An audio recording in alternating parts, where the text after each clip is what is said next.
প্রাকৃতিক সম্পদের সুরক্ষা এবং সঠিক সারের ব্যবহারই আমাদের কৃষিকে উন্নত করবে। অতিরিক্ত সার ব্যবহার থেকে বাঁচুন, ফলন বাড়ান। বাংলাদেশের কৃষিতে বিভিন্ন ধরনের সার ব্যবহৃত হয়, যা ফসলের বৃদ্ধি ও উৎপাদনশীলতা বাড়াতে সহায়ক। তবে সঠিক মাত্রায় সার প্রয়োগ না হলে গাছপালার বৃদ্ধি বাধাগ্রস্ত হতে পারে। আসুন এক নজরে দেখে নিই প্রধান সারের কাজ, অভাবের লক্ষণ এবং অতিরিক্ত ব্যবহারের ক্ষতিকর প্রভাব। টিএসপি ও ডিএপি ফসফেট সার।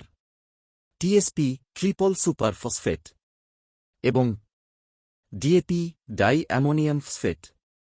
ফসফেট সার গাছের শিকড়ের বৃদ্ধি ও শক্তিশালী কাঠামো গঠনে সহায়তা করে। ফসফরাসের অভাবে কাণ্ডের বৃদ্ধি হ্রাস পায়, পাতা বিবর্ণ হয়ে যায় এবং ফলন কমে যায়।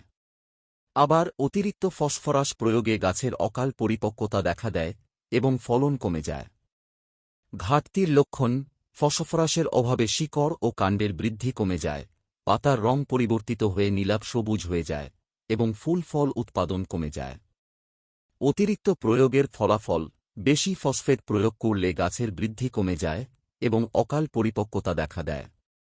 পরবর্তী ভিডিওগুলো দেখার জন্য আমাদের ফেসবুক পেজ ও ইউটিউব চ্যানেলে চোখ রাখুন। ধন্যবাদ সবাইকে।